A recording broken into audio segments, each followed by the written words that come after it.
আমাদের চতুর্দিক থেকে বিপদ, মুসলমানদের আজ চতুর্দিক থেকে কি বিপদ। এই বিপদ দেখে তোমরা দারুণ খুশি যে মুসলমানেরা এইবার মার খাচ্ছে, ইসলামী আন্দোলন আর কোমর সোজা করে দাঁড়াতে পারবে না, এইবার শেষ, বুদ্ধি করিয়া যে ষড়যন্ত্রের জালে আটকায় দিছি আর মুক্তি হবে না। এই যে তারা খুশি। আল্লাহ রাব্বুল আলামিন বলেন, মুমিনেরা তোমাদের ঘাবড়াবার কোনো কারণ নাই, তোমরা বলে দাও কুল্লা ইউসিবানা ইল্লা মা কাতাবাল্লাহু লানা, তোমরা শোনায় দাও যে আমাদের কিছুই হয় না, আমাদের শুধু তাই হয় যা আল্লাহ রাব্বুল আলামিন আমাদের জন্য লিখে রেখেছেন। আমাদের তাকদীরে যেটা আছে ওটাই হবে, এর থেকে বেশি কিছুই হবে না। তিনি আমাদের মাওলা, তিনি আমাদের মনিব, তিনি আমাদের প্রভু, আর সমস্ত মুমিনদের উচিত সে আল্লাহর উপরই নির্ভর করা। তবে তোমরা জেনে রাখো, তোমরা আমাদের জন্য যে জিনিসের অপেক্ষা করছো, কুল হাল তারাব্বাসুনা বিনা ইল্লা ইহদাইল হুসনাইন, তোমরা আমাদের জন্য যে জিনিসের অপেক্ষা করতেছো, আল্লাহ বলছেন মুমিনেরা তোমরা বলো, তোমরা মুনাফিকদের বলো যে আমাদের ব্যাপারে তোমরা যে জিনিসের অপেক্ষা করছো তার দুটি ভালোর একটি ছাড়া কি। অর্থাৎ তোমরা আমাদের জন্য অপেক্ষা করতেছো আমরা যেন মরে যাই, আমরা যেন শেকস্ত খাই।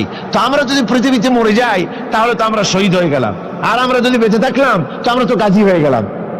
আমাদের ওই যে হাতি মরার মতো আর বাঁচার মতো, হাতি মরলেও লাখ টাকা, বাঁচলেও লাখ টাকা, আমরা মরলে গাজী, বাঁচলে কি শহীদ, কোন দিক দিয়ে আমাদের ঠগ নাই। সুতরাং তোমরা আমাদের জন্য যে জিনিস অপেক্ষা করো তার দুটো ভালোর একটি ছাড়া কি।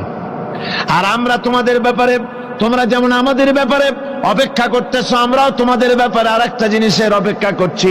ওয়া নাহনু নাতারাব্বাসু বিকুম আইয়ুসিবাকুমুল্লাহু বিআযাবিন মিন ইনদিহি আও বিআইদিনা, আমরাও তোমাদের জন্য অপেক্ষা করতেছি একটা জিনিসের। তোমরা আমাদের জন্য দুটি জিনিস অপেক্ষা করো, আমরাও তোমাদের জন্য দুটি জিনিস অপেক্ষা করছি। তা হচ্ছে তোমাদের শাস্তিটা আল্লাহ নিজে দিবেন না আমাদের হাত দিয়ে দেওয়াবেন, আমরা সেইটার অপেক্ষা করতেছি। ফাতারাব্বাসু ইন্না মাকুম মুতারাব্বিসুন, সুতরাং তোমরা অপেক্ষা করতে থাকো, আমরা অপেক্ষা করতে থাকি। ব্যাপারটা কোথায় গিয়ে দাঁড়ায় আসো আমরা সকলে তা লক্ষ্য করি। সুতরাং এই মুনাফিকদের এই হচ্ছে চরিত্র, চিরকাল ইসলামের সঙ্গে বিরোধিতা করা, মুসলমানদের সাথে ঠাট্টা বিদ্রুপ করা, এটাই হচ্ছে তাদের চরিত্র। এই চরিত্র দিয়েই তারা ইসলামকে চিরকাল ক্ষতিগ্রস্ত করে এসেছে। রাসূল পাক সাল্লাল্লাহু আলাইহি ওয়াসাল্লাম এই মুনাফিকদের সম্পর্কে বলেছেন যে মুনাফিকরা হচ্ছে ইদা হাদা গাদারা, যখন তারা ওয়াদা করে সে ওয়াদাকে তারা খেলাফ করে, এটা হচ্ছে মুনাফিকদের একটা চরিত্র। তারপরে তাদের কাছে কোনো জিনিস আমানত রাখলে, ইদা উত্তুমিনা খানা, যখন আমানত রাখা হয় সে আমানতের তারা খিয়ানত করে। তারপরে যখন তারা ঝগড়ায় লিপ্ত হয় তখন তারা পরস্পরকে গালাগালি করে। আর যদি তারা কথা বলে, কথার মধ্যে কথায় কথায় তারা মিথ্যে কথা বলে। এই হচ্ছে মুনাফিকদের চরিত্র। এরপরে মুনাফিকরা শুধু রুজি রুটি আর পেট নিয়েই তারা ব্যস্ত থাকে। মুনাফিকদের এই চরিত্র কোরআন এবং হাদিসে আল্লাহ রাব্বুল আলামিন স্পষ্ট করে মানুষের সামনে তুলে ধরেছেন, যাতে করে আমরা মুনাফিকি চরিত্র থেকে রক্ষা পেতে পারি। এই মুনাফিকদের সম্পর্কে সর্বশেষ কথা, আল্লাহ রাব্বুল আলামিন যেহেতু মুনাফিকরা ইসলামের সবচাইতে বেশি ক্ষতি করেছে, সেই জন্য আল্লাহ রাব্বুল আলামিন নবীকে বলেছেন যে আপনি যদি এদের ব্যাপারে ইস্তাগফির লাহুম আও লা তাস্তাগফির লাহুম ইন তাস্তাগফির লাহুম ৭০ মাররাতান ফালান ইয়াগফিরাল্লাহু লাহুম, আপনি যদি এদের জন্য ক্ষমা চান, আর ক্ষমা আপনি নাই চান, এমনকি ৭০ বারও যদি আপনি মুনাফিকদের জন্য আমি আল্লাহর কাছে ক্ষমা প্রার্থনা করেন, আমি আল্লাহ রব্বুল আলামিন মুনাফিকদেরকে ক্ষমা করে দেব না। মুনাফিক হচ্ছে চরমভাবে ক্ষতিগ্রস্ত, দুনিয়াও ক্ষতিগ্রস্ত হবে, আখিরাতেও তারা ক্ষতিগ্রস্ত হবে। আল্লাহ পাকের কত বড় কথা যে কিয়ামত পর্যন্ত মুনাফিকদের জন্য হুজুর সাল্লাল্লাহু আলাইহি ওয়াসাল্লামকে বলা হচ্ছে যে ৭০ বারও যদি তাদের জন্য আপনি আমার কাছে ক্ষমা চান, আমি মুনাফিকদেরকে কখনো ক্ষমা করব না। সুতরাং আমাদেরকে বুঝতে হবে মুনাফিকি চরিত্র সবচাইতে নিকৃষ্ট চরিত্র, আর এই চরিত্রে আল্লাহ পাক সবচাইতে বেশি অসন্তুষ্ট হন। আল্লাহ পাক তাই বলছেন, কাবুরা মাকতান ইনদাল্লাহি আন তাকুলু মা লা তাফআলুন। আল্লাহর কাছে সবচাইতে বেশি ক্রোধ উদ্রেককারী এই ব্যাপারটাই যে তোমরা যা বলো তা তোমরা করো না, এটা বড় মারাত্মক ব্যাপার। আল্লাহ এটাকে সহ্য করেন না। সুতরাং মুমিনদেরকে আয়াত থেকে শিক্ষা গ্রহণ করতে হবে, মুনাফিকি ছাড়তে হবে, আনুগত্য করতে হবে। সবটাই আল্লাহর। কার আনুগত্য হবে? আল্লাহ এবং রাসূলের আনুগত্য জীবনের সকল ক্ষেত্রেই করতে হবে। এটাই মুসলমানদের জন্য ঈমানের সবচেয়ে বড় দাবি। তারপরে রব্বুল আলামিন বলেন, ইন্নাল্লাহা ইউহিব্বুল্লাযীনা ইউকাতিলুনা ফি সাবিলিহি সাফফান কাআন্নাহুম বুনিয়ানুম মারসুস। আল্লাহ পাক বলছেন, আল্লাহ নিশ্চয়ই ভালোবাসেন সেই সব লোকদেরকে যারা কাতারবন্দী হয়ে আল্লাহর রাস্তায় লড়াই করে, সীসা ডালা প্রাচীরের মতো ইস্পাত কঠিন দৃঢ় হয়ে যারা কাতারবন্দী হয়ে সুসংবদ্ধ হয়ে আল্লাহর জন্য যারা লড়াই করে। এখানে বলা হচ্ছে যে লড়াইটা হবে আল্লাহর জন্য। সংগ্রাম হবে কার জন্য? ইউকাতিলুনা ফি সাবিলিহি। লড়াইটা কখনই দেশ দখল করা, তা আবার মানুষের তৈরি করা আইন কানুন প্রতিষ্ঠার জন্য দেশ দখল করার সংগ্রাম, মানুষের তৈরি করা মতবাদকে প্রতিষ্ঠা করার সংগ্রাম, এই জাতীয় যত রকমের সংগ্রাম আছে, যত রকমের জিহাদ আছে, এই সমস্ত সংগ্রামকে, লড়াইকে ইসলাম জায়েজ করে না। এগুলি মুসলমানদের জন্য একদম নিষিদ্ধ। মুসলমানরা লড়াই করবে কেবলমাত্র আল্লাহর রাস্তায়, ফি সাবিলিহি, জিহাদ ফি সাবিলিল্লাহ, ওয়া তুজাহিদুনা ফি সাবিলিল্লাহ। লড়াই হবে কার পথে? সবে চিল্লায় বলেন, লড়াই কার পথে? লড়াই কি? জিহাদ কি? জিহাদ এই নয় যে আপনি লাঠি ঠেঙ্গা নিয়া তারপরে বাইর হবেন আর হিন্দু খ্রিস্টান যেখানে পাবেন সমানে মারিয়া শেষ করে ফেলাবেন। এর নাম জিহাদ নয়। জিহাদ হচ্ছে আল্লাহর রাস্তায় সংগ্রাম করা, লড়াই করা। সেই লড়াইটা কি? যে কোনো উদ্দেশ্যকে সফল করার জন্য প্রচেষ্টা চালানো, প্রাণান্তকর প্রচেষ্টা চালানো, ওই প্রচেষ্টার নামই হচ্ছে কি? জিহাদ। সুতরাং এই জিহাদটা হবে আল্লাহর রাস্তায়, সংগ্রাম হবে আল্লাহর রাস্তায়। কি উদ্দেশ্যে? দ্বীন প্রতিষ্ঠার উদ্দেশ্যে। কোরআনে কারিমে রব্বুল আলামিন বলেছেন, আল্লাযীনা আমানু ইউকাতিলুনা ফি সাবিলিল্লাহ। যারা নাকি ঈমানদার তারা লড়াই করে আমি আল্লাহর রাস্তায়, আমি আল্লাহর পথে তারা লড়াই করে, সংগ্রাম করে আমার দেওয়া জীবন ব্যবস্থা প্রতিষ্ঠার জন্য। ওয়াল্লাযীনা কাফারু ইউকাতিলুনা ফি সাবিলিত তাগুত।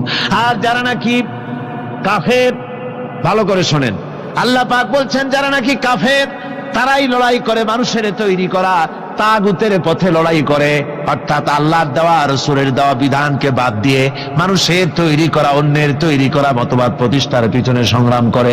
এখন আপনি দেখেন এই পৃথিবীতে সমাজতন্ত্র কার তৈরি? মানুষের। আল্লাহর না মানুষের? জোরে বলেন, এটা কার তৈরি? আল্লাহর না মানুষের? জাতীয়তাবাদ কার তৈরি? আল্লাহর না মানুষের? পুঁজিবাদ কার তৈরি? আল্লাহ না মানুষের? সমাজতন্ত্র কার তৈরি? আল্লাহ না মানুষের? ধর্মনিরপেক্ষতাবাদ কার তৈরি? আল্লাহ না মানুষের? এই সমস্ত মতবাদকে মানুষের তৈরি করা, এসব মতবাদকে প্রতিষ্ঠিত করার জন্য যারাই সংগ্রাম করে, যারাই লড়াই করে, আল্লাহ পাক বলেছেন ওয়াল্লাযীনা কাফারু ইউকাতিলুনা ফি সাবিলিত তাগুত। এরা হচ্ছে লড়াই করে তাগুতের পথে, শয়তানের পথে। কার পথেগুলি? শয়তানের পথ। জোরে বলেন, এই পথগুলি কার? শয়তানের পথ। যারা মুমিন তারা লড়াই করবে আল্লাহর পথে। সুতরাং লড়াই হতে হবে সব সময় আল্লাহর পথে। আর সেই লড়াই বিচ্ছিন্ন ভাবে নয়, কাতারবন্দী হয়ে সুসংহত সাংগঠনিক প্রক্রিয়ায় সুশৃঙ্খল ভাবে সাংগঠনিক ফয়সলা সিদ্ধান্তকে মেনে নিয়ে আমিরের হুকুমকে অনুসরণ করে ঐক্যবদ্ধভাবে যদি লড়াই হয়, সে লড়াইয়ে বিজয় আসবে আল্লাহর পক্ষ থেকে, বিচ্ছিন্নভাবে নয়, ঐক্যবদ্ধভাবে কাজ করতে হবে। এই আয়াতের মূলনীতির ভিত্তিতে রাসূল পাক সাল্লাল্লাহু আলাইহি ওয়াসাল্লামের নেতৃত্বাধীন এমন এক মহা সামরিক শক্তি গড়ে উঠেছিল, যার সামনে তদানীন্তন রোম পারস্য পদানত হয়েছিল। সুবহানাল্লাহ পড়ে। সুতরাং এমন একটি বাহিনী গড়ার জন্য মুমিনদের প্রতি বলা হচ্ছে যে তোমরা হবে সেই ধরনের বাহিনী যারা নাকি লড়বে আল্লাহর রাস্তায়, আল্লাহর পথে লড়াই করবে নিজেদের জান এবং মাল দিয়ে, ঐক্যবদ্ধভাবে। তারপরে আল্লাহ রাব্বুল আলামিন বলছেন, وَإِذْ قَالَ مُوسَى لِقَوْمِهِ يَا قَوْمِ لِمَ تُؤْذُونَنِي وَقَدْ تَعْلَمُونَ أَنِّي رَسُولُ اللَّهِ إِلَيْكُمْ فَلَمَّا زَاغُوا أَزَاغَ اللَّهُ قُلُوبَهُمْ وَاللَّهُ لَا يَهْدِي الْقَوْمَ الْفَاسِقِينَ। স্মরণ করো মুসা আলাইহিস সালামের কথা। এই কথাগুলি আল্লাহ মুসলমানদের স্মরণ করাচ্ছেন। কাদেরকে? মুসলমানদেরকে। মুসা আলাইহিস সালামের কথা স্মরণ করো। তিনি তার কওমদেরকে বললেন, হে কওম, হে আমার জাতি, তোমরা কেন আমাকে উৎপীড়িত করছো, কেন আমাকে কষ্ট দিচ্ছ? ওয়াকাদ তা'লামুনা আন্নী রাসূলুল্লাহি ইলাইকুম, আর একথা তোমরা ভালো করেই জানো যে আমি তোমাদের জন্য রাসূল হয়ে এসেছি আল্লাহর পক্ষ থেকে। বন্ধুগণ, কোরআনে কারীমে একথা বলা হয়েছে, সর্বত্র প্রায় এসেছে, নবীদের উপরে সমকালীন যুগের লোকেরা নবীদেরকে কষ্ট দিয়েছে, মুসিবত দিয়েছে। কারণ কি? নবীদের স্বভাব খারাপ ছিল, তাই নাকি? নাউযুবিল্লাহি মিন যালিক। নবীরা স্বভাব চরিত্রের দিক থেকে সর্বশ্রেষ্ঠ। নবীদের জন্য সমকালীন লোকেরা ক্ষেপলো কেন? ক্ষেপেছে একটাই কারণ ছিল। নবীদের বিরুদ্ধে ক্ষেপার একটি কারণ, তা হচ্ছে নবীরা দুনিয়ার মানুষের সামনে বলেছেন, ইয়া কওমি ইবুদুল্লাহা মা লাকুম মিন ইলাহিন গায়রু। নবীরা দাওয়াত দিয়েছেন, ও আমার কওম, ও আমার জাতি, এক আল্লাহ ছাড়া কারো গোলামি করা যাবে না, কারো আনুগত্য করো না, দাসত্ব করো, গোলামি করো একমাত্র আল্লাহ রাব্বুল আলামিনের। অন্য আয়াতে এসেছে, আল্লাহ পাক বলেছেন, وَلَقَدْ بَعَثْنَا فِي كُلِّ أُمَّةٍ رَسُولًا أَنِ اعْبُدُوا اللَّهَ وَاجْتَنِبُوا الطَّاغُوتَ। আমি এমন কোন জাতি নাই, এমন কোন দল নাই যাদের জন্য নবী প্রেরণ করি নাই। নবীরা গিয়া তাদেরকে বলেছেন, এক আল্লাহর গোলামি করো, আর মানুষের দাসত্ব তাগুতের গোলামি বর্জন করো, আল্লাহর গোলামি করো।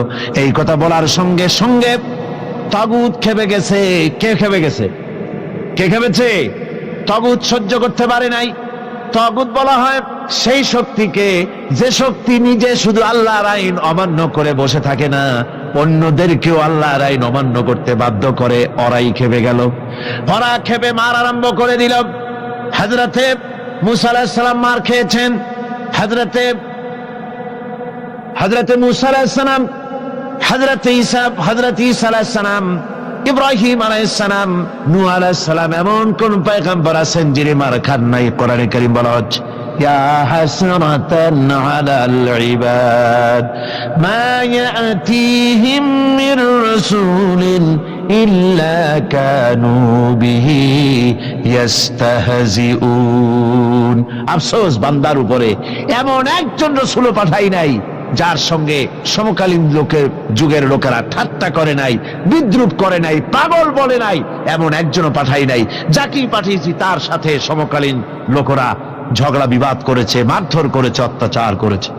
বিশ্বকবি, কবি সম্রাট আল্লামা ইকবাল রহমাতুল্লাহ আলাইহি বলেছেন, সতীজা কা রহা হ্যায় আজল সে তা ইমরোজ, सतेजा का रहा है असल से तायमरोज, चरागे मुस्तफा भी से शरारे बुलाबीस। মুস্তফার দ্বীপ শিখার সাথে, মুস্তফার দ্বীপ শিখার সাথে আবুল আহাবের অগ্নিস্ফুলিঙ্গের সংঘর্ষ চলে এসেছে। আবহমান কাল থেকে শুরু হয়েছে, আজও চলছে, কিয়ামত পর্যন্ত চলতে থাকবে। তবে কিনা আবু জেহেলের, আবু লাহাবের অগ্নিস্ফুলিঙ্গ নির্বাপিত হয়ে যাবে, আর মুস্তাফা সাল্লাল্লাহু আলাইহি ওয়াসাল্লামের দীপ শিখা জ্বলতেই থাকবে, নিভে যাবে না। সুবহানাল্লাহ পড়েন, নিভে যাবে না। কারণ হচ্ছে আল্লাহ পাক বলেছেন, ইউরিদুনা লিইউতফিউ নূরাল্লাহি বিআফওয়াহিহিম ওয়াল্লাহু মুতিম্মু নূরিহি ওয়ালাউ কারিহাল কাফিরুন। কাফের বেঈমানেরা চায় মুখের ফু দিয়ে আমার আলোকে নির্বাপিত করে দেবে, আমার দ্বীনকে দুনিয়া থেকে মিটিয়ে দেবে। আল্লাহ পাক বলেন, আমি আমার দ্বীনকে পূর্ণতা দান করব, জাঁকজমকের সাথে আমার দ্বীন দুনিয়ার বুকে প্রতিষ্ঠিত হবে। তাতে কাফেরদের কলিজার ভিতরে যতই জ্বালা যন্ত্রণা হোক না কেন, ওদের মনে যত কষ্ট হোক, ইসলাম প্রতিষ্ঠিত হবে। আল্লাহ বলেছেন, কে বলেছেন? আল্লাহ পাক, আমি আমার দ্বীনকে পূর্ণতা দান করব। সুতরাং কাফেররা বাধা দিল নবীদের। কারা বাধা দিল? কাফেররা। যারা বাধা দিল তারা সংখ্যায় 3 শ্রেণী। কয় শ্রেণী? ভালো করে মনে রাখেন, 3 শ্রেণীর লোকেরা নবীদেরকে বাধা দিয়েছে। মুসা আলাইহিস সালাম বলছেন, কেন আমাকে কষ্ট দিচ্ছ, অথচ তোমরা জানো যে আমি আল্লাহর রাসূল। এই যে পয়গম্বরদেরকে বাধা দিল 3 শ্রেণীর লোকেরা। কারা দিল? 3 শ্রেণীর লোকেরা দিল। প্রথম শ্রেণী হচ্ছে রাষ্ট্র শক্তি। প্রথম কারা? 2 নম্বরে বাধা দিল বিত্তশালী, যাদের টাকা আছে, পয়সা আছে, বড় লোক। এই বিত্তশালী ধনাঢ্য ব্যক্তি হলো 2 নম্বর। আর 3 নম্বরে বাধা দিল ধর্মের নামের 1 শ্রেণীর ব্যবসায়ীর দল। তাহলে কয়টা হলো? 3টা। 3 শ্রেণীর লোকেরা বাধা দিয়েছে নবীদেরকে। বর্তমানে তারা আর নাই। জি, বর্তমানেও আছে, ভবিষ্যতেও থাকবে। 3 শ্রেণীর লোকেরাই বাধা দিয়েছে, বর্তমানেও দিচ্ছে, ভবিষ্যতেও দিবে। এই 3 শ্রেণীর প্রথম শ্রেণী হলো রাষ্ট্রশক্তি। রাষ্ট্রশক্তি বাধা দিল কেন? কেন বাধা দিল? রাষ্ট্রশক্তি যেমন ফেরাউন, রাষ্ট্রশক্তি নমরুদ, রাষ্ট্রশক্তি হচ্ছে আবু জেহেল, আবু লাহাব, আবু সুফিয়ান, উতবা, সাইবা, মুগীরা, এরা বাধা দিল। রাষ্ট্রশক্তি বাধা দিল। বাধা দেওয়ার কারণ হলো রাসূলুল্লাহ বলেছেন, নবীরা বলেছেন, তারা বলেছেন সবাই, ইয়া কওমি ইবুদুল্লাহ মা লাকুম মিন ইলাহিন গায়রু। নবীজি বলেছেন, ইয়া আইয়ুহান নাস কুলু লা ইলাহা ইল্লাল্লাহ তুফলিহুন। ও মানব সকল, ঘোষণা করে দাও, কোনো ইলাহ নাই, কোনো আইনদাতা নাই, কোনো বিধানদাতা নাই, আল্লাহ ছাড়া কোনো উপাস্য নাই, মাবুদ নাই। এই কথাগুলি যখন নবীরা বলেছেন, তখন সমকালীন রাষ্ট্রশক্তি বুঝতে পেরেছে আমাদের মাতবাড়ি তো আর চলবে না, মাতবাড়ি শেষ। যদি লা ইলাহা ইল্লাল্লাহ হয় তাহলে তো আমরা থাকি না। কারা থাকে না? রাষ্ট্রশক্তি। কারা থাকে না? কর। আমি আপনাদের কাছে যে মাঝে মধ্যে কথা জিজ্ঞেস করি, আপনারা কি তাতে বেজার হন নাকি? জিজ্ঞেস করি এই জন্যে যাতে আপনাদের কথাগুলি মনে থাকে। রাষ্ট্রশক্তি বাধা দিল এই কারণেই যে আমরা তো তাহলে আর থাকি না। লা ইলাহা, কোনো ইলাহ নাই, কোনো আইনদাতা নাই, কোনো বিধানদাতা নাই, কোনো শাসনকর্তা নাই, কেউ নাই আল্লাহ ছাড়া। একমাত্র আইন চলবে আল্লাহর। তাহলে আমরা লাগি কোন কাজে? আমাদের তো নেতৃত্ব থাকবে না, আমাদের মাতবাড়ি থাকবে না, আমাদের আইন চলবে না, আমরা তো বেকার হয়ে যাব। সুতরাং এইটাকে বন্ধ করতে হবে, এটাকে বন্ধ করতে হবে, এটা বন্ধ করতে হবে। এই আইন যদি চালু হয় তাহলে তো মৌজ করা যাবে না, ফুর্তি করা যাবে না, ইট, ড্রিঙ্ক এন্ড বি মেরি, এগুলি তো আর চলবে না। ডু ফুর্তি, নো চিন্তা, এসব তো আর চলবে না। মদ খাওয়া, জুয়া খেলা, শয়তানি করা, বদমাশি করা, জনগণের টাকা নিয়ে নিজের বাপের সম্পত্তি মনে করে তা গ্রহণ করা, এভাবে করে সর্বনাশ করা তো আর চলবে না, মাতবাড়ি তো চলবে না। সুদ যদি কোন দেশ আল্লাহর কোরআন অনুযায়ী হারাম ঘোষিত হয়, আল্লাহ তো হারাম করে দিয়েছেন, দেশে যদি সুদ মুক্ত ব্যাংকিং চালু হয় তাহলে উপকৃত হবে শুধু মুসলমান না সব জাতের মানুষ? সব জাতের মানুষ। সুদ দিয়ে মানুষ শোষিত হয়। মদ যদি বন্ধ হয়ে যায়, রাষ্ট্রশক্তি যদি কোরআনের আইন অনুযায়ী, আল্লাহ বলেছেন মদ হারাম, মদ যদি নিষিদ্ধ ঘোষিত হয়, উপকার পাবে না সবাই উপকার পাবে? জেনা যদি বন্ধ হয়ে যায়, সরকার কর্তৃক জেনা যদি বন্ধ করে দেওয়া হয়, তাহলে উপকার কি মুসলমানদের না সারা পৃথিবীর সমস্ত মানুষের? পর্দা করা ফরজ। এই পর্দার প্রথা যদি চালু হয় তাহলে নারীর ইজ্জত রক্ষা হবে শুধু মুসলমানদের না সারা পৃথিবীর সমস্ত নারীর? তো দেখুন, ইসলামের মদ বলেন, সুদ বলেন, ঘুষ বলেন, জেনা বলেন, জুয়া বলেন, যত রকমের আইন ইসলাম করেছে, চোরের হাত কাটা আইন হোক, আর আপনার হত্যাকারীকে কতল করাই হোক, কিসাস হোক, যত রকমের আইন করেছে সমস্ত আইন দ্বারা উপকৃত হবে সারা পৃথিবীর সমস্ত মানুষ। এই জন্য ইসলাম সাম্প্রদায়িক নয়, মুসলমানের অসাম্প্রদায়িক নয়, ইসলাম হচ্ছে সার্বজনীন, ইসলাম হচ্ছে বিশ্বজনীন। আজকে রাষ্ট্রশক্তি পয়লা নম্বরেই বাধা দেয় তাদের ক্ষমতাকে টিকিয়ে রাখার জন্য, ক্ষমতাকে কক্ষিগত করার জন্য হারাম ভাবে, অবৈধভাবে সরকারের জনগণের মালকে, সম্পদকে ভক্ষণ করার জন্য নিজেদের ফুর্তি, নিজেদের মনের চাহিদা, নিজেদের নফস এবং প্রবৃত্তি অনুযায়ী চলার জন্য তারা এই নিজেদের ক্ষমতাকে টিকিয়ে রাখার জন্য ইসলামকে চিরকাল তারা বাধা দিয়ে এসছে। 2 নম্বরে বাধা দিয়েছে যারা, সেটা হচ্ছে কি? বিত্তশালী ধনী ব্যক্তিরা, বিত্তশালী ধনাঢ্য ব্যক্তিরা, ওরাই ইসলামের চিরকাল ইসলামের বাধা দিয়ে আসছে, এখনো দিচ্ছে, ভবিষ্যতে দেবে, তবে সব না। ধনী হযরত ওসমান রাদিয়াল্লাহু তাআলা আনহু ধনী ছিলেন, ওই রকম ধনী ব্যক্তি এখন আলহামদুলিল্লাহ কিছু কিছু আছে যারা হযরত ওসমান রাদিয়াল্লাহু তাআলা আনহুর মতো দুহাতে সম্পদ বিলায় দেয়, নাম কামাবার জন্য না, আল্লাহর রাস্তে দিয়ে দেয়। আছে না 2-1 জন? আছে, সমাজে আছে। কিন্তু অধিকাংশ বিত্তশালী ব্যক্তিবর্গ তারা বাধা দেয় ইসলামকে। বাধা দেয় কেন? বাধা দিয়েছিল মুসা আলাইহিস সালামের জামানায়, হুজুরের জামানায় উমাইয়া বাধা দিয়েছিল। এভাবে করে প্রত্যেক যুগে বড় বড় ধনীরা তারা ইসলামকে বাধা দেয়। তাদের আল্লাহ তাদের টাকা দিয়েছে, পয়সা দিয়েছে, অবৈধভাবে তারা পয়সা নিজেরা উপার্জন করেছে। এই পয়সা দিয়ে তারা সাহায্য করে বাতিলকে, ইসলামকে সাহায্য করে না, ইসলামকে সাহায্য করে না। বাতিলকে অমুক দলের নেতা আসবে, অমুক দলের অমুক আসবে, 50,000 টাকা দিয়ে দেয়, 50,000 টাকা, 2 লাখ টাকা, 5 লাখ টাকা, অমুকের ইলেকশন তো দিয়ে গেল 5 লাখ, 10 লাখ, 20 লাখ, কোটি গানের টাকা দিয়ে গেল, 2-3 কোটি দিয়ে দিল। কিন্তু ইসলামের কোরআনের মাহফিল হবে, তাফসীর হবে, 5টা টাকা বাইরেতে কলিজাটা ছটফট করতে থাকে এইসব লোকে, ঠিক কিনা কন? ইসলামের জন্য কাজ হবে, ইসলামের জন্য কোন প্রোগ্রাম হাতে নেওয়া হয়েছে, অথবা ইসলামের জন্য নির্বাচন হচ্ছে, এই ধরনের যত রকমের প্রক্রিয়া আছে, এই প্রক্রিয়াগুলি করতে গেলে পরে তখন তাদের থেকে টাকা বের হতে চায় না, বাতিলকে সাহায্য করে চূড়ান্ত ভাবে, আর ইসলামকে দিতে চায় না। তার কারণ ইসলাম যদি ক্ষমতায় যায় তাহলে অবৈধ পন্থায় যেসব টাকা রোজগার করা হয়েছে এই পথগুলি বন্ধ হয়ে যাবে। তাই তাদের ভয় ইসলামের প্রতি, যেগুলি পথ যদি বন্ধ হয়ে যায় তাহলে তো আমাদের ফুর্তি আর চলবে না, মউত চলবে না, জেনা ব্যভিচার চলবে না, শয়তানি বদমাশি চলবে না। সেই জন্য তাদের টাকা দিয়ে তারা ইসলামকে দুহাতে ঠেকাবার জন্য তারা প্রচেষ্টা চালায়। কথা বুঝতে পেরেছেন? এরপরে 3 নম্বরে যারা বাধা দেয় তারা হলো ধর্মের নামের এক শ্রেণীর ব্যবসায়ীর দল, ধর্মের নামের এক শ্রেণীর ব্যবসায়ীর দল। এরা হচ্ছে, আল্লাহ রাব্বুল আলামিন কোরআনে কারীমের মধ্যে বলেছেন, ইয়া আইয়ুহাল্লাযীনা আমানু ইন্না কাসীরাম মিনাল আহবারি ওয়ার রুহবানি লায়াকুলুনা আমওয়ালান নাসি বিল বাতিল ওয়া ইয়াসুদ্দুনা আন সাবিলিল্লাহ। আল্লাহ রাব্বুল আলামিন বলেন, বিশ্বাসীরা শোনো, আরেক দল লোক হচ্ছে যারা আহলে কিতাবের এক শ্রেণীর পীর দরবেশ আলেম জাতীয় এক শ্রেণীর লোক, যারা নাকি আহবার এবং রহবান, কোরআনের পরিভাষায় বলা হয়েছে এদের কাজ হলো মানুষের মালকে, সম্পদকে বাতিল পন্থায় ভক্ষণ করা।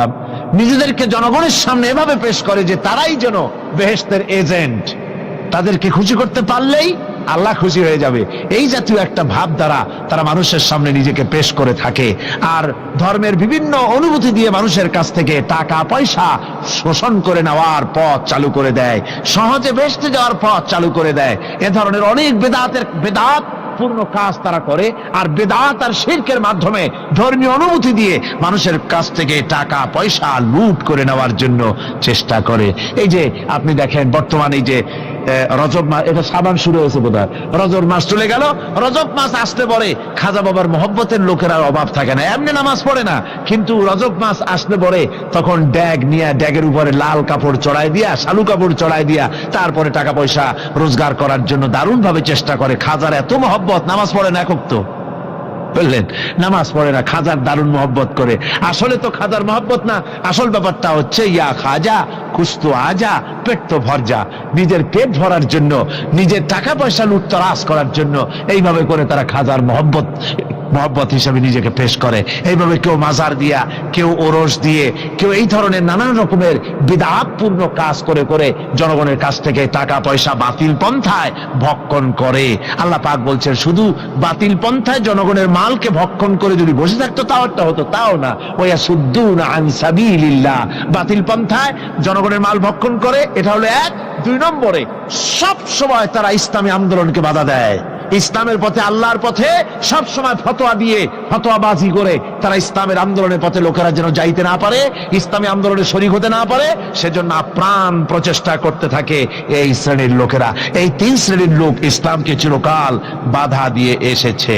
তাই আমি আজকে আপনাদের সামনে এই কথাই বলতে চাই যে আল্লাহ রাব্বুল আলামিন কোরআনে কারীমের এই সূরাটির এই আয়াতগুলির মধ্যে পরিষ্কার করে আমাদের সামনে বলে দিলেন যে মুনাফিকি বর্জন করতে হবে। এক নম্বরে কি? মুনাফিকি বর্জন করতে হবে। মুনাফিকি মারাত্মক রোগ, সেই রোগগুলি সম্পর্কে আমি আপনাদের সামনে আলোচনা করেছি। দুই নম্বরে বলা হয়েছে আল্লাহ ঘৃণিত, সর্বাধিক ঘৃণিত ব্যক্তি আল্লাহর কাছে মুনাফিকরা। সর্বাধিক ঘৃণিত কারা? মুনাফিকরা। আর সবচাইতে আল্লাহ ভালোবাসেন কাদেরকে? যারা নাকি কাতারবদ্ধভাবে আল্লাহর রাস্তায় লড়াই করে আল্লাহর দ্বীন প্রতিষ্ঠার জন্য, তারা হলো আল্লাহ সবচাইতে বেশি প্রিয়। আর তিন নম্বরে আজকের আলোচনায় আসলো যে নবীদেরকে যেভাবে জ্বালা যন্ত্রণা দিয়েছে কাফের বেঈমানেরা, ওই জ্বালা যন্ত্রণার সিলসিলা চলতেছে, চলবে। তবে মনে রেখো, বনী ইসরাঈলেরা যেভাবে মুসা আলাইহিস সালাম, ঈসা আলাইহিস সালামকে বাধা দিয়ে যেভাবে বিপদগ্রস্ত হয়েছে, তোমরা মুসলমানেরা যদি নবীদেরকে এভাবে নির্যাতন করো, তোমাদেরকেও নির্যাতিত হতে হবে। আল্লাহর গজব তোমাদের উপরেও আসবে। বেলালের কি অপরাধ ছিল? অপরাধ শুধু কলেমা করেছে। এই অপরাধে বেলালকে তারা মেরেছে, তাকে ঘুমাতে দেয় নাই, খাবার দেয় নাই। এরপরে যখন তিনি কালেমা ছাড়েন নাই, হযরতে বেলালকে উটের পায়ের সঙ্গে রশি দিয়া বেঁধে উটকে তাড়ায় দিয়েছে। উট দৌড়াতেছে, বেলাল দড়ির মাথায় বাঁধা। বেলালের শরীরটা পাথরের সঙ্গে আঘাত লেগে লেগে পিঠের চামড়া ছিঁড়ে যায়, মাথার চামড়া ছিঁড়ে যায়। উট আর দৌড়াতে পারে না। তখন উটের পা থেকে হযরতে বেলালকে খসিয়ে নিয়ে উত্তপ্ত মরুভূমির উপরে বেলালের রক্তাক্ত শরীরটাকে চিৎ করে শুইয়ে দিয়ে কাফের বেঈমানেরা লোহার রড দিয়ে চতুর্দিকে দাঁড়িয়ে তাকে পিটাচ্ছে আর বলছে, বেলাল এখনো মুহাম্মদের সাল্লাল্লাহু আলাইহি ওয়াসাল্লামের আল্লাহরে ভুলে যা, লাশ মানাতের উপরে ঈমান আন। এমন কঠিন সময়ের ভিতরে হযরতে বেলাল একটা আঙ্গুল উঁচু করে বলছেন, আহাদ আহাদ আহাদ, লা ইলাহা ইল্লাল্লাহ, লা ইলাহা ইল্লাল্লাহ, লা ইলাহা ইল্লাল্লাহ। একটু জোরে পড়েন, লা ইলাহা ইল্লাল্লাহ।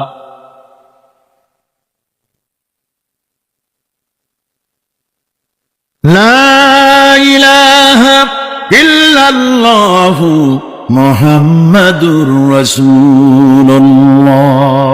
আমার ভাইরা, ওরা হযরতে খাব্বাবকে বেঁধেছে, খুঁটির সাথে বেঁধে চতুর্দিক থেকে তীর নিক্ষেপ করছে, তরবারি মারতেছে, শরীরের গোশত টুকরা টুকরা হয়ে পড়তেছে। এরপরে কাফেরের নেতা বলতেছে, থামো, একটা কথা বলে নেই। জিজ্ঞেস করছে, খাব্বাব তোমাকে ছেড়ে দিতে পারি একটা শর্ত যদি মানো, তোমার পরিবর্তে এখানে এনে আল্লাহর নবীকে, তোমাদের নবীকে এনে বাঁধবো, তার উপর অত্যাচার করব, এটা যদি মানো তোমারে ছেড়ে দিতে পারি। এতক্ষণ ধরে যিনি তীর তরবারির আঘাত নীরবে সহ্য করতেছিলেন, এখন মানুষের এই কথার আঘাত তিনি সহ্য করতে পারলেন না। হযরতে খাব্বাব ডাক দিয়া বলেন, ও কাফির বেঈমানেরা শোনো, তোমাদের হাত দিয়া আল্লাহর নবীকে এখানে এনে, তোমাদের হাত দিয়ে তীর তরবারি তো দূরের কথা, তোমাদের নাপাক হাত দিয়া আল্লাহ নবীর গায়ে যদি একটা ফুলও নিক্ষেপ করো, আমার শরীরের ভিতরে এক ফোঁটা রক্ত থাকতে আমি তা বরদাস্ত করব না। চতুর্দিক থেকে মার আরম্ভ হয়ে গেল, গায়ের গোশত পড়ে যায়। হযরতে খাব্বাব মনে করলেন এখন তো আর জীবন বাঁচবে না, বুঝি মরে যাব। তিনি তখন বললেন, রব্বুল আলামিন, আমার তো সময় হয়ে এসেছে বোধহয়, আমার এখন জীবনের শেষ মুহূর্তে আমার মন চায় যদি 2টা সেজদা তোমারে দিতে পারতাম, 2 রাকাত নামাজ যদি পড়তে পারতাম, জীবনটা আমার খুশি হয়ে যেত। কিন্তু আমি বান্ধা, কেমন করে আমি সেজদা দেব? সেজদা দেওয়ার কোনো উপায় আমার নাই। তবে কাবা শরীফের দিকে আমার মুখ ঘুরানো আছে, আমি আমার মাথাটা একটুখানি নিচু করে নিলাম। আমার এই মাথা নিচু করাকে আমার জীবনের শেষ সেজদা হিসেবে ধরে নিও। কাফির বেঈমানেরা হযরতে খাব্বাবের মাথা ধরি অন্যদিকে ঘুরিয়ে দিল। হযরতে খাব্বাব পড়লেন, ফাইনামা তুওয়াল্লু ফাসাম্মা ওয়াজহুল্লাহ, যেদিকেই মুখ ঘুরাও সেদিকেই আল্লাহ, আল্লাহ ছাড়া কোনো দিক নাই। আমার ভাইরা, এই জিহাদে এত বড় ফজিলত আল্লাহ রাব্বুল আলামিন দেখেছেন। দ্বীন প্রতিষ্ঠার জন্য যারা লড়ে, আল্লাহ পাক তাদের জন্য বিরাট নিয়ামত রেখেছেন। সুবহানাল্লাহ পড়ে, লা তামাসসুহান নার ওয়া আইনুন বাকাত মিন খাশিয়াতিল্লাহ ওয়া আইনুন বাতাত তাহরিসু ফি সাবিলিল্লাহ, রাওয়াহু তিরমিজি। হযরত ইবনে আব্বাস রাদিয়াল্লাহু তাআলা তিনি বলছেন, আমি রাসূলুল্লাহকে বলতে শুনেছি, আল্লাহর নবী বলেছেন, 2টি চোখকে জাহান্নামের আগুন 2টা চোখকে স্পর্শ করবে না। একটা চোখ হচ্ছে গভীর রাত্রে যারা আল্লাহর ভয়তে, জাহান্নামের ভয়তে যারা কান্দে, জাহান্নামের আগুন ওই চক্ষুকে স্পর্শ করবে না। আর যারা দ্বীন প্রতিষ্ঠার জন্য, আল্লাহর দ্বীন কায়েমের জন্য ময়দানে যারা লড়াই করে, রাতের বেলায় পাহারা দেয়, ওই পাহারারত চোখের মধ্যে জাহান্নামের আগুন ওই চোখে স্পর্শ করবে না। আমার ভাইরা, হযরত উসমান রাদিয়াল্লাহু তাআলা আনহু বলছেন, মান রাবাতা লাইলাতুন ফি সাবিলিল্লাহ কানাত কা আলফি লাইলাতিন সিয়ামুহা ওয়া কিয়ামুহা। 1000 রাত ধরে রোজা রাখলে, 1000 রাত ধরে ইবাদত করলে, আর 1000 দিন ধরে রোজা রাখলে যে সওয়াব হবে, একটা ঘন্টা, একটা রাত যদি কেউ পাহারা দেয় আল্লাহর দ্বীনকে প্রতিষ্ঠার জন্য, আল্লাহর দ্বীনের কোন ইসলামী রাষ্ট্রের প্রহরায় যদি কেউ যদি থাকে, একটা রাতে পাহারা দিয়ে যে সওয়াব হবে, 1000 বছর ধরে নামাজ রোজা করে ওই সওয়াব পাওয়া যাবে না। সুবহানাল্লাহ। অর্থাৎ 1000 বছর ধরে নামাজ রোজা করার মতোই সওয়াব পাহারা দেওয়া আল্লাহর দ্বীনের, ইসলামের রাষ্ট্রকে। বন্ধুগণ, রাসূল পাক সাল্লাল্লাহু আলাইহি ওয়াসাল্লাম তিনি বলেছেন, কিয়ামতের দিন জাহান্নামের আগুন আর জিহাদের ময়দানের ধুলি, এই দুটি একসঙ্গে কোন মানুষের পেটের মধ্যে প্রবেশ করবে না। রাসূল পাক সাল্লাল্লাহু আলাইহি ওয়াসাল্লামের একটি হাদিস যা মিশকাত শরীফের মধ্যে বর্ণিত আছে। মিশকাত শরীফের সম্ভবত 336 পৃষ্ঠায় এই হাদিসটি বর্ণনা করা হয়েছে যে হযরত ইবনে আয়েশ রাদিয়াল্লাহু তাআলা আনহু হচ্ছেন এই হাদিসের রাবী। তিনি বলছেন, একবার হুজুর সাল্লাল্লাহু আলাইহি ওয়াসাল্লাম এক ব্যক্তির জানাজায় গিয়ে উপস্থিত হলেন। হযরত ওমর রাদিয়াল্লাহু তাআলা আনহু তখন হুজুরকে বললেন, হে রাসূল, আপনি এই লোকটার জানাজা পড়বেন? এই লোক তো ইসলামের এই ক্ষতি করেছে, সেই ক্ষতি করেছে, অমুক করেছে, এই লোকটার আপনি জানাজা পড়বেন? হুজুর তখন উপস্থিত লোকদের জিজ্ঞেস করলেন, হাজিরিন, তোমরা কি কেউ এই লোকটাকে কোন ইসলামের ভালো কাজ করতে দেখেছো? একজন লোক দাঁড়িয়ে গেল, তিনি বললেন, হে আল্লাহর নবী, আমি সাক্ষী, আমি দেখেছি। একটা মুজাহিদ বাহিনী জিহাদ করে ফিরতে ছিল, তো এক জায়গায় তারা ডেরা গাড়লো, শিবির স্থাপন করলো রাত কাটাবে বলে। আমি দেখেছি এই লোকটি সারা রাত সেই মুজাহিদদেরকে, সাহাবীদেরকে সারা রাত জেগে জেগে পাহারা দিয়েছে। আল্লাহর নবী জানাজার ইমামতি করলেন, আর এরপরে তাকে কবরের মধ্যে মাদফুন করে দিয়ে নবীজি তার কবরের পাশে দাঁড়িয়ে বললেন, ইন্না আসহাবাকা ইয়াযুন্নুনা আন্নাকা মিন আহলিন নার ওয়া আনা আশহাদু আন্নাকা মিন আহলিল জান্নাহ। নবীজি বলছেন, ও কবরবাসী, তোমার সাথীরা মনে করে তুমি জাহান্নামী, আর আমি নবী মুহাম্মদ সাল্লাল্লাহু আলাইহি ওয়াসাল্লাম সাক্ষী দিচ্ছি তুমি বেশক আল্লাহর বেহেশতি, তুমি অবশ্যই আল্লাহর জান্নাতে যাবে। এরপর হযরত ওমরের দিকে ফিরে রাসূলুল্লাহ বললেন, ওমর, মানুষের শুধু বাহ্য দৃশ্যটাই দেখো না, তার অন্তরের জাজবাটাকেও কদর করো। সুবহানাল্লাহ বিহামদিহি। এই জিহাদের ময়দানে যারা কাজ করে, জান দেয়, মাল দেয়, আল্লাহ পাক তাদের উপরে রহম করে। এই জিহাদ হচ্ছে এক অগ্নি পরীক্ষা। এই জিহাদটা কি? অগ্নি পরীক্ষা। এমনি এমনি বেহেশতে যাওয়া যাবে না ভাই। আল্লাহ রাব্বুল আলামিন কোরআনে কারীমের মধ্যে বলেছেন, আহাসিবান নাসু আন ইউতরাকু আন ইয়াকুলু আমান্না ওয়া হুম লা ইফতানুন। লোকেরা কি ভেবেছে নাকি যে ঈমান এনেছি এই কথাটা বললেই আমি বেহেশত দিয়ে দিব, মুমিন বলে সাজিদাই করব? না, যখনই তারা বলবে আমি মুমিন, আমি তখন তাকে অবশ্যই পরীক্ষা করব। এই পরীক্ষায় তাকে পাশ করতে হবে। কোরআনে কারীমে আল্লাহ রাব্বুল আলামিন অনেক জায়গায় এই কথাগুলি বলেছেন। এমনি এমনি ছেড়ে দেওয়া হবে না। আমি অতীতের লোকদেরকেও পরীক্ষা করেছি, তোমাদেরকেও পরীক্ষা করব। পরীক্ষা না দিয়ে কেউ তোমরা বেহেশতে যেতে পারবে না। এই জমিনে তোমাদের আগুনের পরীক্ষা দিতে হবে। পয়গম্বরেরা কষ্ট করেছেন, সাহাবায়ে কিরাম কষ্ট করেছেন। আল্লাহ রাব্বুল আলামিন তিনি বলছেন, আম হাসিবতুম আন তাদখুলুল জান্নাতা ওয়া লাম্মা ইয়াতিকুম মাসালুল লাযীনা খালাউ মিন ক্বাবলিকুম মাসাতহুমুল বাসাউ ওয়াদ-দাররাউ ওয়া যুলজিলু حتى يقول الرسول والذين معه متى نصر الله ألا إن نصر الله قريب। আল্লাহ রাব্বুল আলামিন বলেন, তোমরা কি মনে করেছো যে তোমরা বেহেশতে প্রবেশ করবে, অথচ তোমাদের পূর্বে যারা এই পৃথিবীতে এসেছিল তাদেরকে আমি যেমন পরীক্ষা করেছি ওরকম পরীক্ষা এখনো তোমাদের উপরে আসে নাই, ওরকম বিপদও আসে নাই, মুসিবতও আসে নাই। এমন বিপদ এসেছিল নবীদের উপরে, সাহাবায়ে কিরামদের উপরে, যে বিপদে মানুষ জর্জরিত হয়ে গিয়ে নবী এবং তার সাথী সঙ্গীরা এ কথা তারা মুখ থেকে বেরিয়ে গেছে, মাতা নাসরুল্লাহ, আয় আল্লাহ তোমার মদদ কখন আসবে, তোমার মদদ কখন আসবে? মার খেতে খেতে তো শেষ হয়ে গেলাম। এইভাবে যখন মার আসে চতুর্দিক থেকে আর মুমিনেরা ময়দানে পা জমায়ে টিকে থাকে দিন প্রতিষ্ঠার জন্য, আল্লাহ তখন খুশি হয়ে এক সময় ঘোষণা করে দিবেন, আলা ইন্না নাসরাল্লাহি করিব, আর দেরি নাই, আমার মদদ, আমার সাহায্য তোমাদের জন্য অবধারিত। সুবহানাল্লাহ। আমার ভাইরা, বিষয়টা সহজ নয়। শুধু দুইটা সেজদা দিয়া, শুধু তাহাজ্জুদের কিছু নামাজ পড়িয়া আল্লাহর জান্নাতে যাওয়া এত সহজ নয়। রাস্তা খুব কঠিন, রাস্তা খুব। ये शहादत गाहे उल्फत में कदम रखना, ये शहादत गाहे उल्फत में कदम रखना, लोग समझते हैं आसान है मुसलमान होना। এটা হলো শাহাদাতের উত্তপ্ত ময়দানে পা রাখা। লোকেরা মনে করে ইসলাম গ্রহণ করা, মুসলমান হওয়া বুঝি বড় সহজ ব্যাপার। এত সহজ না। আমরা হানফি মাসলাকের লোক, ইমাম আবু হানিফার মাসলাক অনুযায়ী চলি। আমরা মনে করি বেহেশতে এমনি যাব, কিন্তু আমাদের ইমাম সাহেব কি করছেন ওই ইতিহাস আমাদের জানা নেই। খাজা বাবার মহব্বতে অস্থির।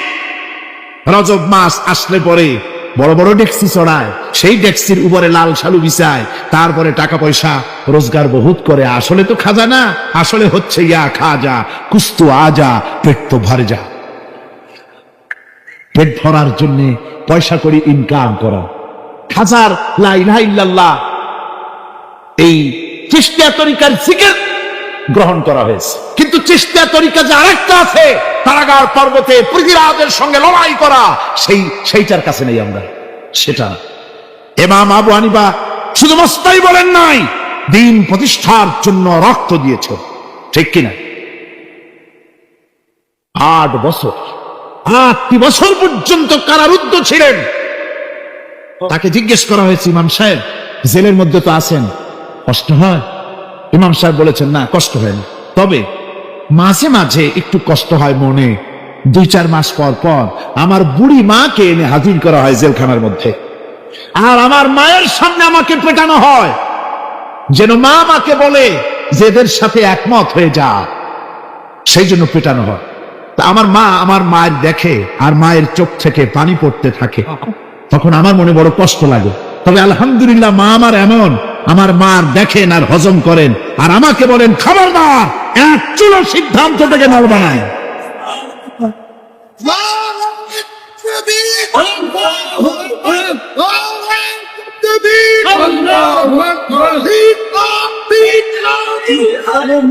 আমার ভাইরা, ইমাম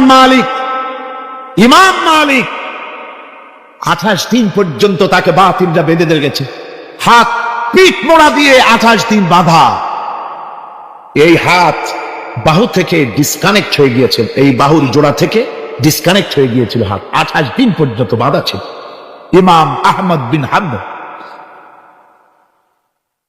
ইসলাম বিরোধীরা তাকে পিটাইছে, প্রত্যেকটা চাবুকের সাথে গায়ের গোশত উঠে এসেছে। এই জন্য কবি বলতেছি, पैरवी बू हनीफा की सनद जिंदान है, हम्बली होता है पीठ पर दुर्रे खाने की बात। হানাফি হতে চাও, জেল জরিমানার জন্য প্রস্তুতি নাও। শুধু সবরি কলা খাইয়া বেহেশতে যাওয়া যাবে না, এত সহজ না। আঙ্গুর বেদানা, সবরি কলা আর দুধের স্বরের উপর ইসলাম আসে নাই, ইসলাম এসেছে ময়দানের উপরে। জান দিয়ে রক্ত দিয়ে ইসলাম প্রতিষ্ঠা হয়ে গোটা দুনিয়ার নির্যাতিত নিপীড়িত জনতার মুখে হাসি ফুটিয়েছে ইসলাম।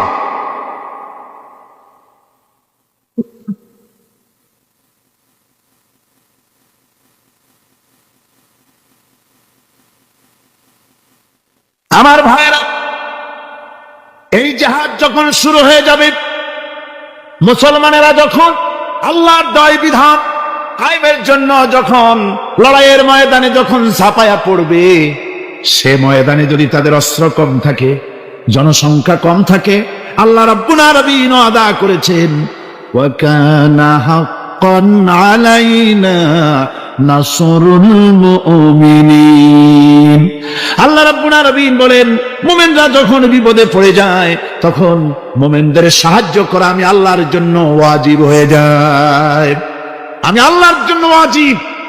আমার মুমিন ময়দানে মার খাবে আমার দিনের জন্য, আর আমি তাকায় তাকে দেখবো না, তা হবে না। প্রাথমিক পর্যায়ে দেখবো যে তোমরা আসলেই দিন প্রতিষ্ঠার জন্য লড়ো কিনা। তোমাদের বিবি বাল বাচ্চা তোমাদের সামনে শেষ হবে, ঘর বাড়ি চলে যাবে, চাকরি যাবে, সব যাবে, তারপরেও আমার দিন প্রতিষ্ঠার জন্য ময়দানে টিকে থাকো কিনা। যদি তা থাকো, তাহলে আমার মদদ অবশ্যম্ভব। আর কাফিরদের বিরুদ্ধে বিজয়ের জন্য রব্বুল আলামিন বলেছেন, ওয়া কাফাল্লাহুল মুমিনিনাল কিতালা ওয়া কানাল্লাহু কাবিয়্যান আজিজা। কাফিরদের বিরুদ্ধে লড়াইয়ের ময়দানে মুসলমানদেরকে সাহায্য করার জন্য আল্লাহই যথেষ্ট। কে যথেষ্ট? আল্লাহ যথেষ্ট। রব্বুল আলামিন বলেছেন, ওয়ালা তাহিনু ওয়ালা তাহজানু ওয়া আনতুমুল আলাউনা ইন কুনতুম মুমিনিন। কোনো ভয় নাই, কোনো চিন্তা নাই, যদি তোমরা মুমিন হও, আমি আল্লাহ রাব্বুল আলামিন তোমাদেরকে বিজয়ী করব। এ ওয়াদা কার? আল্লাহর ওয়াদা কখনো মিথ্যা হয়? আল্লাহ কি মিথ্যা কথা বলেন? নাউযুবিল্লাহ।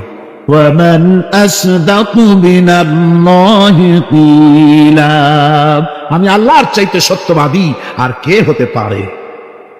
আল্লাহ পাক বলছেন, আমি সাহায্য করব তোমাদেরকে, যদি প্রয়োজন হয় তাহলে আমি ফেরেশতা দিয়ে সাহায্য করব। সুবহানাল্লাহ। আল্লাহ রাব্বুল আলামিন সূরা আল-আনফালের ভিতরে ঘোষণা করেছেন, দুনিয়ার মানুষকে তিনি শুনায় দিচ্ছেন নবীজির সঙ্গে সাহায্যের ব্যাপারে যে কথাবার্তাগুলি হয়েছিল। ইয তাস্তাগীসুনা রাব্বাকুম ফাস্তাজাবা লাকুম আন্নী মুমিদ্দুকুম বিআলফিম মিনাল মালাইকাতি মুরদিফিন। স্মরণ করো সেই সময়ের কথা যখন তোমরা আমার কাছে কাকুতি বিনীত করে সাহায্য কামনা করতেছিলে যে আমাদেরকে 1000 ফেরেশতা দিয়ে সাহায্য করা হোক। আল্লাহ পাক বলেন, আমি ফেরেশতা দিয়ে তোমাদেরকে ময়দানে সাহায্য করেছি, জিহাদের ময়দানে। সুবহানাল্লাহি বিহামদিহি। আল্লাহ রাব্বুল আলামিন বলেন, তোমরা যখন সাহায্য প্রার্থনা করেছিলে আমি সাহায্য তোমাদের দিয়েছি। স্মরণ করো সেই সময়ের কথা যখন তোমাদের নবী তোমাদেরকে বলেছিল, ইয তাকুনু লিল মুমিনিনা আলাই ইয়াকফিয়াকুম আইয়ুমিদ্দাকুম রাব্বুকুম বিসালাসাতিন আলাফিম মিনাল মালাইকাতি মুনজিলিন। আল্লাহ রাব্বুল আলামিন বলেন, আমি এইভাবে করে যখন তোমাদের নবী তোমাদেরকে বলেছিল যে তোমাদের জন্য এটা কি যথেষ্ট নয় যে আল্লাহ পাক তোমাদের জন্য 3000 দিয়ে ফেরেশতা নাজিল করবেন, হ্যাঁ আমি তখন 3000 ফেরেশতা নয় বরং 5000 ফেরেশতা দিয়ে তোমাদেরকে সাহায্য করার ওয়াদা করেছি। 3000 নয়, 5000 চিহ্নযুক্ত ফেরেশতা নাজিল করে দিয়ে তোমাদের সাহায্য করব বলে আমি ওয়াদা করেছি। আজও সেই মদদ আল্লাহর পক্ষ থেকে আমাদের জন্য ওই মদদ আজও আসতে পারে। কবি বলছেন, ফেজায়ে বদরে পয়দা কুন ফিরিস্তে তেরি নুসরত কো উতর সকতে গর্দু সে কতর অন্দর কতর আবি। বদরের মুসলমানদের মতো যদি ঈমান তোমাদের আসে তাহলে আজও আকাশ থেকে কাতারে কাতারে ফেরেশতা আমি আল্লাহ অবতীর্ণ করে দিতে পারি। সুবহানাল্লাহ ওয়া বিহামদিহি।